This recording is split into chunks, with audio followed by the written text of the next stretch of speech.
വെള്ളത്തിലെടുത്ത് വെക്കാം. ഉരുളി എടുത്ത് വയ്ക്കും. വലിയ ഉരുളി.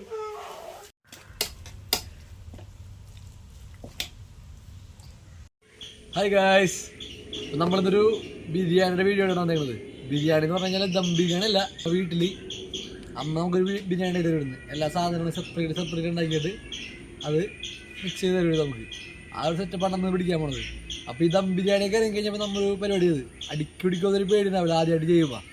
അപ്പോൾ എന്ത് ചെയ്ത് അടിക്കി പിടിക്കുമോ എന്നുള്ള പേടിയും കൊണ്ട് അതിനേക്കാളും ഒരു പാത്രത്തിൽ കുറച്ച് വെള്ളം ചൂടോടെ ഒഴിച്ചിട്ട് അതിൻ്റെ മുകളിൽ എടുത്ത് വെച്ച് ഈ ചെമ്പ് ബിരിയാണി ചെമ്പ് അങ്ങനെ വെച്ച് കഴിഞ്ഞിട്ട് കുറേ സമയം കഴിഞ്ഞാണ് നമ്മൾ പിന്നെ ബിരിയാണി എടുത്ത് നോക്കിയത്. അപ്പം ഉണ്ടായ ടേസ്റ്റ് ഇല്ലേ, അടിപൊളി ടേസ്റ്റ് ആയിരുന്നു. ഇപ്പോൾ ഇടയ്ക്ക് ബിരിയാണി വെക്കുമ്പോൾ നമ്മൾ അതുപോലെ ഉണ്ട് ചെയ്യണത്. അപ്പോൾ ആ ഒരു മോഡലാണ് നിങ്ങൾക്ക് ഇന്ന് പരിചയപ്പെടുത്താൻ പോണത്, വെള്ളത്തിൽ ദം ചെയ്ത ബിരിയാണി. നമുക്ക് വീഡിയോയിലേക്ക് ഓടാം.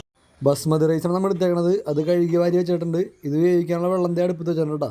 ഇത് തിളച്ച് വരുമ്പോഴത്തേക്ക് നമുക്ക് ബാക്കി പരിപാടി നോക്കാം. അപ്പോൾ ചിക്കൻ്റെ മുളക് പൊടി മഞ്ഞപ്പൊടി ഉപ്പൊക്കെ ചേർത്ത് പുരട്ടി വെച്ചിട്ടുണ്ട്. വറുത്താണ് ചെയ്യണത്. അപ്പോൾ നമുക്ക് ബിരിയാണിക്കുള്ള അലങ്കാരപ്പണികൾക്കുള്ള പരിപാടി നോക്കണ്ട. അലങ്കാരപ്പണി മാത്രമല്ല, ഇത് അതിൻ്റെ ഇടയിലൊക്കെ ഒന്ന് കടിക്കാൻ കിട്ടുമ്പോൾ പറഞ്ഞാൽ അടിപൊളി ടേസ്റ്റ് ആണ്. അപ്പോൾ നമ്മൾ കശുവണ്ടി കിസ്മിസൊക്കെ വറുത്ത് മാറ്റി വെച്ചിട്ടുണ്ട്. പിന്നെ അടുത്തതെന്ന് പറഞ്ഞാൽ നേരത്തെ കഴിഞ്ഞ ക്യാരറ്റ് ബീൻസ് കുറച്ച് ഉപ്പിട്ടതൊന്ന് വേവിച്ചെടുക്കണം കേട്ടോ. പിന്നെ ഇത് കറിവേപ്പില ഒന്ന് വറുത്തെടുക്കുന്നുണ്ട്. പിന്നെ ഇതിൽ ഏറ്റവും മെയിനായിട്ടുള്ള സംഭവം എന്ന് പറഞ്ഞാൽ സവാളയുണ്ട്. സവാള ഒരേ അളവിൽ ചെറുതാക്കി നീളത്തിൽ കഴിഞ്ഞത് വറുത്ത് കോരി വെക്കണം കേട്ടോ. പിന്നെ ഗ്രീൻ പീസ് ഉണ്ട്. ഗ്രീൻ പീസ് നമ്മൾ തലേ ദിവസം വെള്ളത്തിലിട്ട് വെച്ചിട്ട് കുതിർത്തിയിട്ടാണ് വേവിക്കണത്. അതൊരു കപ്പിൽ നമ്മൾ വേവിച്ചെടുക്കുന്നുണ്ട്. അപ്പോൾ അരി വേവിക്കാനുള്ള വെള്ളം തിളച്ചിട്ടുണ്ട്. അപ്പോൾ അതിലേക്ക് പൊടിക്കാത്ത മസാല ഡാൽഡ ഇതൊക്കെ ഇട്ട് കൊടുത്തിട്ട് നമ്മൾ നേരത്തെ കഴുകി വാരി വെച്ചിരുന്ന അരി വേവിച്ചെടുക്കണം കേട്ടോ.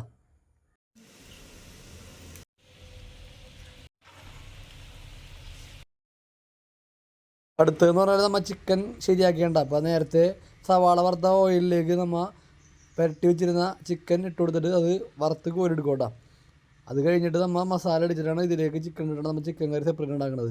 അപ്പോൾ ചിക്കൻ കറിക്കുള്ള മസാല ഇവിടെ റെഡിയാക്കുന്നുണ്ട്. ആ വെളിച്ചെണ്ണയിലേക്ക് തന്നെ സവാള, ഇഞ്ചി, പച്ചമുളക്, വെളുത്തുള്ളി, കറിവേപ്പില ഇതൊക്കെ ചതച്ചിട്ടാണ് ഇടുന്നത്. അതൊക്കെ ചതച്ച് ഇട്ട് കൊടുത്തിട്ട് നല്ലോണം ഇളക്കി ഒന്ന് മിക്സായി കഴിയുമ്പോഴത്തേനും അതിൻ്റെ പച്ചക്കുത്തൊക്കെ ഒന്ന് പോയി വരുമ്പോഴത്തേനും നമ്മൾ പൊടികൾ ഇട്ട് കൊടുക്കും കേട്ടോ. അപ്പോൾ മല്ലിപ്പൊടി, മസാലപ്പൊടി, മുളക് പൊടി, മഞ്ഞൾപ്പൊടിയാണ് നമ്മൾ ഇതിലൂടെ ഉപയോഗിക്കുന്നത്.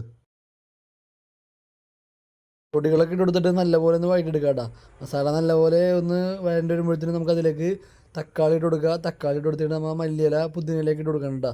ഗ്രേവി ഒന്ന് സെറ്റായി വരുമ്പോഴത്തേനും നമ്മൾ നേരത്തെ വറുത്ത് വെച്ചേക്കുന്ന ചിക്കൻ അതിലേക്ക് ആഡ് ചെയ്യണം കേട്ടോ.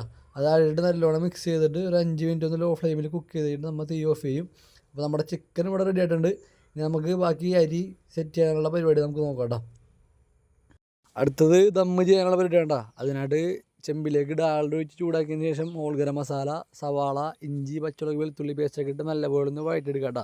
ഇത് നമ്മളിത് സ്പെഷ്യലായിട്ട് ഇടുന്നതാണ്. എന്നിട്ട് അതിലേക്ക് നമ്മൾ ചോറിട്ട് കൊടുത്തതിന് ശേഷം അതിൻ്റെ മുകളിലേക്ക് നമ്മൾ നേരത്തെ അലങ്കരിക്കാൻ വെച്ചേക്കണം സവാള വറുത്തത്, ഗ്രീൻ പീസ്, കശുവണ്ടി, കിസ്മിസൊക്കെ ഇട്ടിട്ട് ഒന്ന് വിതറി കൊടുക്കുക കേട്ടോ.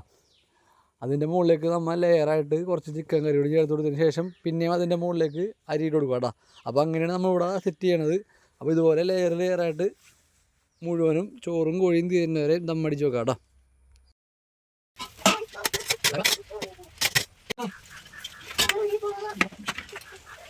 അപ്പോൾ ഗൈസ് നമ്മുടെ ദമ്മ് ചെയ്യാനുള്ള പരിപാടിയൊക്കെ സെറ്റ് ചെയ്ത് കഴിഞ്ഞിട്ടുണ്ട്. ഇനി നമുക്ക് അത് കനലിലേക്ക് കയറ്റി വെക്കാം കേട്ടോ. അപ്പോൾ കനലിൽ നമ്മൾ ഒരു കട്ടിയുള്ള പാത്രത്തിന് പകരം ഉരുളിയിൽ കുറച്ച് വെള്ളം കൊണ്ട് വെച്ചേക്കണത്. അപ്പോൾ വെള്ളത്തിലാണ് നമ്മൾ ഇത് കനലാക്കി വെച്ചേക്കണത്. അപ്പോൾ ഇത് നമുക്ക് ഇനി അടച്ചു വെച്ചിട്ട് കുറച്ച് നേരം കഴിഞ്ഞിട്ട് വെക്കാം കേട്ടോ. അപ്പോൾ നമ്മൾ വെള്ളത്തിൽ വെക്കുമ്പോൾ പറഞ്ഞാൽ നമുക്ക് എത്ര നേരം വേണമെങ്കിലും അടുപ്പത്തിരുന്നോട്ടത്. അപ്പോൾ അടിക്കി പിടിക്കാനുള്ള സാധ്യത കുറവായിരിക്കുള്ളൂ. അങ്ങനെ നമ്മൾ പ്രാവശ്യം ചെയ്തിട്ട് നമ്മൾ കഴിച്ചപ്പോൾ അടിപൊളി ടേസ്റ്റ് ആയിരുന്നു. അത് കഴിഞ്ഞപ്പോൾ ഇങ്ങനെ ട്രൈ ചെയ്ത് നോക്കിയത്. അപ്പോൾ നമ്മുടെ ബിരിയാണി ഇവിടെ സെറ്റ് ആയിട്ടുണ്ട്. അടിപൊളി ടേസ്റ്റിൽ സാധനം കിട്ടിയിട്ടുണ്ട്. അപ്പോൾ ഗൈസ് നമ്മുടെ ബിരിയാണി ഇവിടെ റെഡി ആയിട്ടുണ്ട്. അപ്പോൾ നമ്മുടെ സ്പെഷ്യൽ ബിരിയാണി ഉണ്ട്. നമുക്കിവിടെ ഉണ്ടാക്കുമ്പോൾ അടിപൊളി ടേസ്റ്റൊക്കെ ഇടാറുണ്ട്. അപ്പോൾ സായിപ്പാ ബിരിയാണി ആണോ ഇത്? വേണ്ട, ഇത് തന്നോ.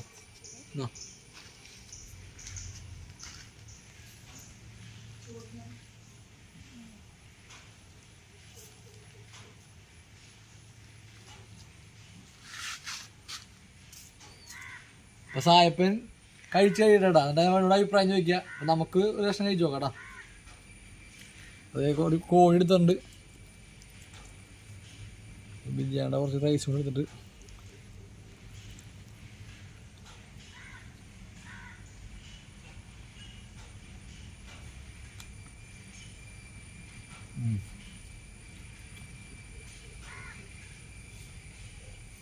അത് ബിരിയാണി ബിരിയാണി ഉണ്ട്.